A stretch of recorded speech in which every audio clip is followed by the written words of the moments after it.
मुफ्ती smile Nadvi साहब Islamic विद्वान शिक्षाविद हैं, कोलकाता के वाहियान फाउंडेशन के संस्थापक हैं, लखनऊ की प्रतिष्ठित दारुल उलूम नदवतुल उलमा से ग्रेजुएशन किया है, सोशल मीडिया और सार्वजनिक मंचों पर अध्यापन और बौद्धिक कामों में सक्रिय हैं और इस समय इंटरनेशनल इस्लामिक यूनिवर्सिटी मलेशिया से पीएचडी कर रहे हैं। अच्छी बात यह है कि पढ़ाई के साथ साथ ट्रैवल ब्लॉग भी बनाते हैं। पेट्रोनस टावर के सामने का ब्लॉग हमने देखा। देवियों और सज्जनों, डज गॉड एग्जिस्ट? इस सवाल का जवाब सब अपने अपने तहीं खोजने की कोशिश कर रहे हैं। कोई इसको गॉड डैम पार्टिकल की खोज बताता है, कोई गॉड पार्टिकल की खोज बताता है, कोई हिग्स बोसान की खोज बताता है, कोई ये सवाल जवाब तलाशने की कोशिश करता है कि मास एग्जिस्टेंस में आखिर आया कैसे, हुआ क्या था, सृष्टि के पहले, समय के पहले क्या था, और कोई ये कहता है कि ये सारी खोजें जिस मस्तिष्क में हो रही हैं प्रकृति के क्रम में, वो कैसे विकसित हुआ।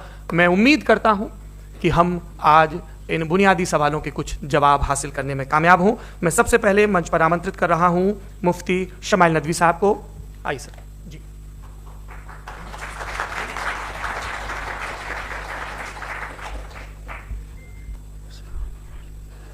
तमाम तारीफें उस क्रिएटर के लिए जिसने इस यूनिवर्स को एक मकसद के तहत पैदा किया है। रिस्पेक्टेड जनाब जावेद अख्तर साहब, मिस्टर सौरभ द्विवेदी और respected audience, thank you all for being here today. आज की डिबेट में चूंकि हम बात करने वाले हैं डज गॉड एग्जिस्ट के टॉपिक पर, तो ये एक ऐसा टॉपिक है जिसके मुताल्लिक कोई भी डिसीजन लेने के लिए अलग अलग स्टैंडर्ड्स हो सकते हैं। लिहाजा डिबेट के शुरू में यह जरूरी है कि हम ये जान लें कि आज के इस टॉपिक में कौन सा स्टैंडर्ड सही होगा और कौन सा गलत होगा। सबसे पहला स्टैंडर्ड जिसे मैं समझता हूं कि हमारे रिस्पेक्टेड जनाब जावेद अख्तर साहब बड़ी तेजी के साथ उसकी तरफ लपकेंगे, वो है साइंस। जबकि साइंस दर हकीकत खुदा के एग्जिस्टेंस को डायरेक्टली साबित करने या उसके एग्जिस्टेंस को डिनाई करने के लिए स्टैंडर्ड नहीं बन सकती। और उसकी वजह क्या है, ये मैं नहीं कह रहा, ये वो लोग कह रहे हैं जो साइंस के एक्सपर्ट्स हैं। नेशनल एकेडमी ऑफ साइंस कहती है science doesn't have the processes to prove और disprove the existence of God. Why? क्योंकि साइंस का ताल्लुक एम्पेरिकल एविडेंस से है और एम्पेरिकल एविडेंसेस का ताल्लुक हमारे नेचुरल और फिजिकल वर्ल्ड से है, जबकि गॉड नॉन फिजिकल और सुपर नेचुरल रियलिटी है। लिहाजा नॉन फिजिकल रियलिटी को आप उस टूल के साथ नहीं चेक कर सकते जिसका काम फिजिकल रियलिटी को तलाश करना है। लिहाजा आज इस डिबेट में गॉड की एग्जिस्टेंस को साबित करने या उसे डिनाई करने में साइंटिफिक एविडेंस को एक्सेप्ट नहीं किया जाएगा। दूसरा स्टैंडर्ड हो सकता है रेविलेशन, कि रेविलेशन के जरिए हम यह साबित करें कि गॉड एग्जिस्ट करता है या नहीं। लेकिन यह स्टैंडर्ड भी आज इररेलेवेंट है। क्यों? क्योंकि रेविलेशन मेरे नजदीक सोर्स ऑफ नॉलेज है, वैलिड सोर्स ऑफ नॉलेज है, लेकिन हमारे जावेद अख्तर साहब के नजदीक ये वैलिड सोर्स ऑफ नॉलेज नहीं है। लिहाजा आज की डिबेट में मैं एक भी एविडेंस किसी भी मजहबी स्क्रिप्चर से नहीं दूंगा ताकि जावेद अख्तर साहब के लिए वो अनएक्सेप्टेबल ना हो। तीसरा जो मेयार हो सकता है वो है ऑब्जर्वेशन, कि भाई कोई कहे कि हमें खुदा दिखाओ, अगर है तो दिखाओ, या ये कि खुदा के एग्जिस्टेंस पर एम्पेरिकल एविडेंस दो, तो ये है दर हकीकत गलत टूल का इस्तेमाल करना। ये ऐसा ही है कि जावेद साहब मुझसे ये मुतालबा करें कि मुफ्ती साहब आप मेटल डिटेक्टर के जरिए प्लास्टिक डिटेक्ट करके दिखाएं। अब चूंकि प्लास्टिक डिटेक्ट नहीं हो पा रही है लिहाजा plastic does not exist. No, you are using the wrong tool. इस टूल से प्लास्टिक को डिटेक्ट नहीं किया जाता। लिहाजा मैं समझता हूं कि गॉड के एग्जिस्टेंस पर एम्पेरिकल एविडेंस का मुतालबा करना एक बचकाना मुतालबा है और हमारे रिस्पेक्टेड जनाब जावेद अख्तर साहब इस स्टेज से अब बहुत आगे निकल चुके हैं। अब बचता है एक ही स्टैंडर्ड, और वो स्टैंडर्ड है अक्ल, लॉजिक, रीजनिंग। और यही वो स्टैंडर्ड है जिसके तहत गॉड की एग्जिस्टेंस को साबित किया जाएगा या गॉड की एग्जिस्टेंस को डिनाई किया जाएगा। लेकिन चूंकि ये बहुत इंपॉर्टेंट और सेंसिटिव टॉपिक है, इसलिए लॉजिकल आर्ग्यूमेंट भी ऐसा होना चाहिए जो डेफिनेटिव हो, इनडेफिनेटिव ना हो, जो 2 और 2 4 की तरह बिल्कुल वाजे हो, जिसे लॉजिकली रिजेक्ट करना पॉसिबल नहीं हो। फॉर एग्जाम्पल हम कहें हमारे रिस्पेक्टेड मिस्टर सौरभ साहब, ये एक इंसान है और तमाम इंसान कॉन्शियस बीइंग है, लिहाजा नतीजा क्या निकला, हमारे सौरभ साहब भी कॉन्शियस बीइंग है। क्या ये इनडेफिनेट आर्ग्यूमेंट है या डेफिनेट आर्ग्यूमेंट है? ये डेफिनेट आर्ग्यूमेंट है। ये 2 और 2 की तरह वाजे है, इसमें किसी तरह जो है लॉजिकली इसको रिजेक्ट नहीं किया जा सकता। तो अगर आज हमारे जावेद अख्तर साहब ऐसी कोई अकली दलील और लॉजिकल एविडेंस दें खुदा के ना होने पर जो डेफिनेट भी हो, तो मैं ये ऐलान करता हूं कि यकीनन मैं उस एविडेंस को कबूल करूंगा और उस पर गौर करूंगा। लेकिन साथ में यह भी ऐलान कर देता हूं प्रेडिक्शन के तौर पर कि ऐसा कोई डेफिनेट आर्ग्यूमेंट कोई नहीं पेश कर सकता। दलील हम देंगे और डेफिनेटिव दलील देंगे। लॉजिकल दलील देंगे, ऐसी दलील देंगे जो एंटायर एथिस्टिक वर्ल्ड उसे रेफ्यूट नहीं कर सकती। चलें अब हम एक एग्जाम्पल सोचते हैं, एक सिनेरियो, सिंपल सिनेरियो, तमाम ऑडियंस से गुजारिश है, हम और आप एक आइसोलेटेड आइलैंड पर हैं, ऐसा आइलैंड जहां पे हमसे पहले कोई कभी नहीं गया। चलते चलते आपके सामने अचानक आपने देखा एक पिंक कलर की बॉल पड़ी हुई है। सबसे पहला सवाल आपके जहन में क्या आएगा कि ये बॉल यहां क्यों आई, कैसे आई, ये पिंक कलर की ही क्यों है, कोई और कलर भी हो सकता था, ये इसी शेप में क्यों है, कोई और शेप भी हो सकता था। नेचुरली आप इस तरफ पहुंचेंगे कि कोई ना कोई है जिसने इन स्पेसिफिक प्रॉपर्टीज के साथ इस बॉल को बनाया है और यहां पे रखा है। चूंकि आप जानते हैं कि ये जो बॉल है इसका एग्जिस्ट करना जरूरी नहीं है, ये एग्जिस्ट कर भी सकती थी, नहीं भी कर सकती थी, और एग्जिस्ट करना ही था तो किसी और फॉर्म में करती, किसी और कलर में करती। अब आप इस बॉल को एक्सपैंड करते चले जाएं, एक्सपैंड करते चले जाएं, एक्सपैंड करते चले जाएं, यहां तक कि ये बॉल यूनिवर्स के साइज की हो जाए। बताइए कि क्या साइज के बढ़ जाने से सवाल बदल जाएगा? हरगिज नहीं बदलेगा, अभी भी सवाल रहेगा ये यूनिवर्स कहां से आया, इन स्पेसिफिक प्रॉपर्टीज के साथ कहां से आया, क्यों आया, किसने बनाया, ये सवाल उस वक्त भी वैलिड रहेगा। लेकिन ये सवाल अगर हम जनाब जावेद अख्तर साहब से करें तो चूंकि इनका वर्ल्ड व्यू एथिस्टिक है, और सिर्फ इनका नहीं, मतलब जितने भी एथिस्ट हैं और एथिस्टिक वर्ल्ड व्यू को रखने वाले से अगर आप ये सवाल करें कि ये यूनिवर्स कहां से आया, तो इनका जवाब या तो आर्ग्यूमेंट फ्रॉम इग्नोरेंस होगा या डॉगमेटिक होगा। या तो ये कहेंगे कि मुझे नहीं पता कि ये कहां से आया, लिहाजा गॉड डज नॉट एग्जिस्ट, ये आर्ग्यूमेंट फ्रॉम इग्नोरेंस है। या ये कहेंगे कि ये यूनिवर्स खुद ब खुद बन गया, इसका मतलब ये है कि उस बॉल को भी खुद ब खुद बन जाना चाहिए। लेकिन बॉल के ताल्लुक से ये एक्सप्लेनेशन एक्सेप्ट नहीं की जाएगी कि ये खुद ब खुद बन गई, लेकिन यूनिवर्स के ताल्लुक से कर दिया जाएगा। इसे हम दूसरे अल्फाज में डॉगमा भी कह सकते हैं। दूसरी चीज, हमारे जावेद अख्तर साहब जरूर गॉड ऑफ गैप्स की मिसाल भी जरूर देंगे, और मिसाल देंगे कि पहले जमाने में बिजलियां कड़कती थी तो लोगों ने किसी एक खुदा की तरफ, और बारिश होती थी तो दूसरे खुदा की तरफ मंसूब कर दिया, उनके पास दलील नहीं थी। यह हमारा वर्ल्ड व्यू है ही नहीं, यह हमारा वर्ल्ड व्यू है ही नहीं, क्योंकि नेचुरल फिनोमेना के प्रोसेस की इंटरप्रिटेशन को जान लेने से यह कहां से साबित हो गया कि गॉड एग्जिस्ट नहीं करता है। इस पर मैं इंशाअल्लाह अभी आगे बात करूंगा। आप हजरात ये भी देखेंगे, और मैं ये एक्सपेक्ट करता हूं कि हमारे रिस्पेक्टेड जनाब जावेद अख्तर साहब जरूर इमोशनल आर्ग्यूमेंट्स भी देंगे, जो कि एक लॉजिकल फेलेसी है जब बात आती है ट्रुथ को डिसाइड करने में। क्यों? मिसाल के तौर पर वो कहेंगे कि अगर गॉड है तो इविल क्यों एग्जिस्ट करता है, जबकि मैं कहता हूं इविल का एग्जिस्ट करना गॉड के एग्जिस्ट करने की दलील है, उसके खिलाफ नहीं है। चूंकि अगर गॉड है तो हम सब उसके सामने अकाउंटेबल हैं, और अगर हम अकाउंटेबल हैं तो अकाउंटेबिलिटी के लिए इविल का मौजूद होना जरूरी है, उसके बगैर हम अकाउंटेबल नहीं हो सकते। और अगर हम अकाउंटेबल नहीं हैं तो हम जनाब जावेद अख्तर साहब से पूछेंगे कि आप बताएं कि फिर सफरिंग इस दुनिया में क्यों है? अगर खुदा नहीं है तो सफरिंग क्यों है? और उन लोगों के जज्बे का क्या जिनके अंदर सफरिंग के बाद इंतकाम लेने का जज्बा पाया जाता है और वो इस दुनिया से ऐसे ही चले गए, क्या उनकी सारी तकलीफें बेकार चली जाएंगी? अब आ जाएं उसी एग्जाम्पल की तरफ कि बॉल, मुझसे अगर कोई पूछे इस बॉल को किसने बनाया, और या इस एक्सपेंडेड बॉल को किसने बनाया, मैं कहूंगा कि चूंकि ये यूनिवर्स और इस यूनिवर्स की तमाम चीजें कॉन्टिंजेंट हैं। कॉन्टिंजेंट होने का मतलब ये होता है कि जो अपने एग्जिस्टेंस पे किसी के ऊपर डिपेंड करती हो, तो जाहिर है ये यूनिवर्स कॉन्टिंजेंट है। और अगर कोई चीज कॉन्टिंजेंट नहीं है तो मैं रिक्वेस्ट करूंगा कि मुझे दिखा दें कि कौन सी चीज यूनिवर्स में कॉन्टिंजेंट नहीं है, हम भी जरा गौर कर लें और हम भी देख लें।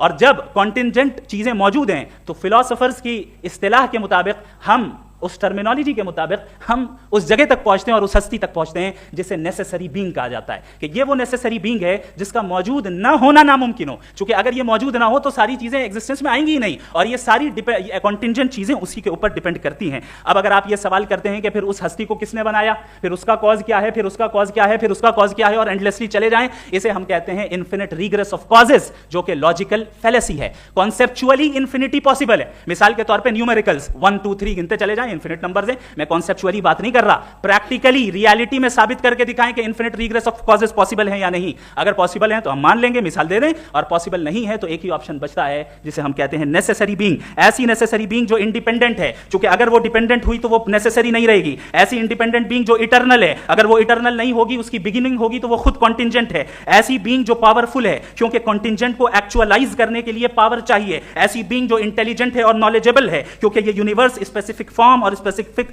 लॉज ऑफ नेचर के तहत प्रिसाइजली चल रहा है। मुफ्ती साहब को एक अच्छी खबर देना चाहूँगा कि मेरी नॉलेज साइंस के बारे में बड़ी मामूली है, तो आप फिक्र ना करें उसकी, लेकिन कुछ कॉमन सेंस है मुझ में।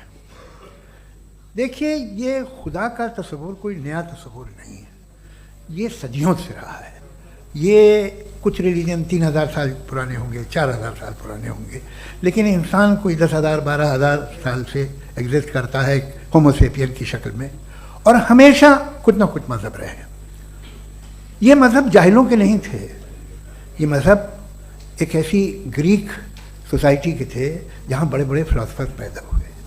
یہ مذہب ایجپشینس کے تھے جنہوں نے پیرامڈز بنائے تھے. یہ رومنز کے تھے کہ جن کا آرکیٹیکچر اور سینٹ یعنی پہلی بنیاد ڈیموکریسی کی لمیٹڈ تھی مگر ڈیموکریسی تھی، یہ ان لوگوں نے کیے تھے. تو ان کا جو جوپیٹر تھا، را تھا، زیوس تھا، انہیں اس پہ اتنا ہی اعتماد تھا جتنا آج کسی مذہبی آدمی کو اپنے خدا پہ ہوگا. کرسچینٹی آنے سے پہلے یورپ میں ایک مذہب تھا جرمینک ریلیجن. اس کا ایک خدا تھا، اس کی ایک بیوی تھی، اس کے 2 بیٹے تھے، ایک بیٹی تھی. پھر جرمنی میں جب یورپ میں کرسچینٹی آئی تو وہ خدا، اس کی بیوی اور پورے خاندان چلا گیا. تو ہم نے اگر ہم ہسٹری دیکھیں تو خدا جو ہیں وہ زیادہ تر فانی ہیں، وہ ہمیشہ رہے نہیں. اور وہ جو لوگ انہیں مانتے تھے ان کو آپ کہیں وہ تو جاہل تھے، انہیں تو کچھ پتہ ہی نہیں تھا. ایسا نہیں ہے، وہ اپنے وقت میں بڑے قابل لوگ تھے اور اپنے وقت میں انہوں نے بڑے بڑے کام کیے ہیں. فلاسفرز تھے، سائنٹسٹ تھے، لیکن ان کا مذہب کہاں گیا؟ ان کے خدا کہاں گئے؟ آج جو خدا ہیں دنیا میں لوگ انہیں مانتے ہیں. آپ کو کیا معلوم کہ کتنے برسوں کے بعد کیا ہونے والا ہے؟ ہم یورپ میں دیکھتے ہیں تو چرچ خالی ہیں. تو وقت کے ساتھ چیزیں بدلتی ہیں. جہاں تک اس کا تعلق ہے مذہبوں کا، ہر مذہب آپ سے ایک چیز مانگتا ہے، فیتھ.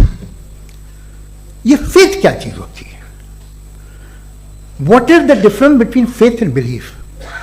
یہ تو بہت ہی احمقانہ بات ہوگی کہ کوئی آدمی کہے صاحب اگر خدا ہے تو مجھے دکھائیے. یہ تو جاہلانہ بات ہوئی. میں نے تو نارتھ پول نہیں دیکھا ہے مگر میں مانتا ہوں کہ نارتھ پول ہے. میں کیوں مانتا ہوں؟ اس لیے کہ اگر یہ دنیا راؤنڈ ہے تو اس کا کوئی ٹاپ ہوگا. کچھ لوگ ہیں جو وہاں گئے بھی ہیں، کامن سینس کہتا ہے کہ ایسا ہوگا، ثبوت ہے، گواہ ہے، ریزن ہے. تو یہ میرا فیتھ نہیں ہے. تو فیتھ میں اور بلیف میں ڈفرنس کیا ہے؟ جو مذہب مانگتا ہے، ہر مذہب فیتھ مانگتا ہے. فیتھ کا مطلب یہ ہے کہ نہ کوئی گواہ ہو، نہ کوئی ثبوت ہو، نہ کوئی ریشنل ہو، نہ کوئی لاجک ہو، نہ کوئی پروف ہو، مگر تم ایک بات کو مانو. یہ ہے فیتھ. ورنہ بلیف ہوتا. اگر اس میں کچھ بھی ثبوت ہوتے، گواہ ہوتے، تو پھر اسے آپ بلیف کہتے ہیں. جیسے میرا بلیف ہے کہ نارتھ پول ہے، میرا فیتھ تھوڑی ہے. فیتھ ان تمام شرطوں کو رد کرتا ہے. تو پھر اسٹوپیڈیٹی کیا ہے؟ اگر میں ایک بات ایسی مانوں جس کی نہ کوئی لاجک ہے، نہ کوئی ریشنل ہے، نہ کوئی پروف ہے، نہ کوئی گواہ ہے، نہ کوئی ثبوت ہے، اور میں اسے مانوں، تو یہ اسٹوپیڈیٹی ہوئی. اسے ہی بھائی کل کو میں یقین کر لوں کہ ایلون مسک جو ہے میرا بھائی ہے تو مجھے انتہائی خوشی ہوگی، سکون بھی بہت ملے گا مجھے. لیکن اور کہے بھائی کیوں مانتے ہو؟ کیا ثبوت ہے؟ بھائی وہ تو امریکن ہے اور تم تو انڈین ہو، وہ تو نسل لگے، تمہیں کبھی ملے بھی نہیں. صاحب دیکھیے میرا فیتھ ہے، اس پہ بات نہ کیا. فیتھ کا مطلب ہی یہ ہے کہ آپ پروو نہیں کر سکتے. اگر آپ پروو کر سکتے ہو تو فیتھ کی ضرورت ہی نہیں. پھر تو آپ بات کریں گے، آپ کتنی بحث کر لیجیے. الٹیمیٹلی دنیا کا ہر مذہب فیتھ پہ ٹکا ہے.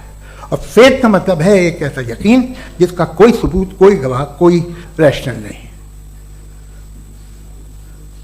اب آپ یہ کہیں کیا آپ یہ کیوں کہہ رہے ہیں کہ صاحب یہ کائنات کس نے بنائی؟ کمال یہ ہے کہ آپ نے بتایا کہ ایک آئلینڈ پہ گئے اور ایک بال دیکھی.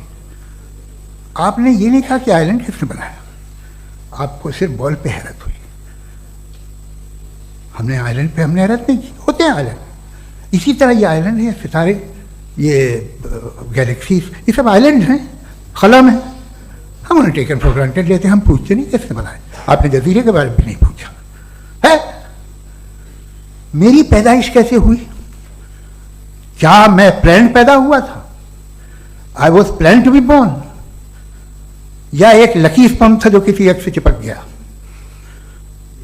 میری پیدائش رینڈم. اور انصاف جسے آپ کہتے ہیں، انصاف کا تو نیچر سے کوئی واسطہ ہی نہیں. جو آپ کہتے ہیں کہ ایک دن انصاف کرے گا، انصاف از اے ہیومن کانسیپٹ. نیچر میں کوئی انصاف نہیں. اگر شیر ہرن کو کھا جاتا ہے تو اسے کوئی سزا نہیں ملتی. اگر ایک آندھی آتی ہے اور ہرے بھرے پیڑوں کو اکھاڑ کے پھینک دیتی ہے تو آندھیوں کی جیل نہیں ہوتی ہے. नेचर में इंसाफ नहीं, इसलिए मुझे नेचर को इंसाफ की ज़रूरत भी नहीं। नेचर तमाम एक है। अब हम कहें कि साहब ये देखिए जो मैंने खाना खाया था ये मेरी आँख तो नहीं यूँ कर दिया उसे तो इसे सज़ा मिलनी नहीं, वो सिस्टम है, ऐसे ही चल रहा है। नेचर बगैर इंसाफ के है। इंसाफ इज अ ह्यूमन कॉन्सेप्ट। तो जो आपसे कहता है कि मैं तुम्हें इंसाफ दूंगा वो इंसानी जहन की पैदावार है। ये नेचुरल है ही नहीं, ये आसमानी है ही नहीं। नेचर का तसव्वुर, इंसाफ का तसव्वुर। भाई आप साथ मिलते हैं, अब आप लेफ्ट हैंड ड्राइव करते हैं, ये क्या है? तमाम सच, तमाम नेकी, तमाम शराफत लेफ्ट हैंड ड्राइव है। वरना क्या होगा, या तो आप क्रॉस कर देंगे, आपका एक्सीडेंट हो जाएगा, या आप किसी को मार देंगे, या ट्रैफिक जैम हो जाएगा। झूठ, बेईमानी, रिश्वतखोरी, ये तमाम जो है driving on the wrong side, इसके ऊपर कुछ नहीं। ये तो हमने बनाया, जैसे हमने लेफ्ट हैंड ड्राइव बनाई है। ये कॉन्सेप्ट ऑफ इंसाफ जो है ये हमारा है, इसका नेचर से कोई वास्ता नहीं। शेर खा जाता है हिरन को, उसे जेल होती है क्या? कुछ भी नहीं, है ही नहीं। तो ये जो दुनिया के रिलीजन प्रॉमिस करते हैं आपसे इंसाफ, इसी से मालूम होता है कि मैन मेड है। ये तसव्वुर कहीं और का है ही नहीं। जो नेचर है, कुछ लोग कहते हैं नेचर ही खुदा है, तो नेचर में तो इंसाफ नहीं कहीं। और आप वादा कर रहे हैं कि तुम्हें मरने के बाद इंसाफ मिलेगा। मुझे अगर मिलेगा तो मैं बहुत खुश हूँगा, लेकिन मैं यकीन नहीं कर पाता हूँ, इसलिए कि मैं फेथ नहीं पैदा कर सकता। The very fact that religions demand faith, इसका मतलब है कि उनके पास जस्टिफिकेशन नहीं है। अच्छा साहब, फिर रिलीजन अगर मॉडरेशन में है, कोई सा भी नहीं, वो आप में कुछ खूबियाँ भी पैदा करता होगा, देखिए उससे ये फ़ायदा है, वो फ़ायदा है। अल्कोहल जो है वो ज़्यादातर दवाओं में यूज़ होती है, और एक सर्वे किया गया था अमेरिका में कि लॉन्जिटिविटी किन लोगों की है। तो एक तरफ वो लोग थे जो शराब पीते ही नहीं थे, और एक तरफ वो थे जो एक बोतल शराब रोज़ पीते थे। सबसे ज़्यादा लंबी उम्र की है जो 2 पैक नाप के शराब पीते हैं और खाना खाते हैं। मगर हम शराब को बुरा समझते हैं, मैं भी बुरा समझता हूँ। क्यों? ऐसा होता नहीं। कुछ चीज़ों में आदत होती है कि वो बढ़ती है। आज तक में एक आदमी दूध पीता है, आप 10 साल बाद भी मिलेंगे तो एक ही गिलास पीता होगा। ऐसा नहीं होता, सुबह से दूध पीता रहता है। मिल्कोहलिक मैंने नहीं देखे, अल्कोहलिक होते हैं। ये टेंडेंसी है मजहब की कि वो बढ़ता है, जैसे कैंसर बढ़ता है, जैसे शराब बढ़ती है। कुछ लोग होंगे जो उसे सही तरह से यूज़ करते हैं। मुझे यकीन है कि हमारे मुफ्ती साहब भी उनमें से एक हैं, इनसे बहुत खुशी हुई मुझे इनसे मिलकर। लेकिन कितने लोग हैं कि आज आप देखते हैं दुनिया में जो तबाहियाँ हैं, इनमें कितना हाथ है उन लोगों का जो बिलीवर कहते था मजहब ये नहीं कहता, ना कहता होगा, मगर जब ये मजहब पीते हैं तो ऐसे बिहेव करते हैं। थोड़ा सा अगर हो तो शायद बहुत अच्छी बात, लेकिन शराब थोड़ी सी नहीं रहती, उसमें टेंडेंसी है पहले। थोड़ा सा अगर 2-3 कैंसर के सेल हो ना बॉडी में तो आदमी सिम रहेगा, लेकिन वो 2-3 सेल नहीं रहते, वो मल्टीप्लाई होते हैं।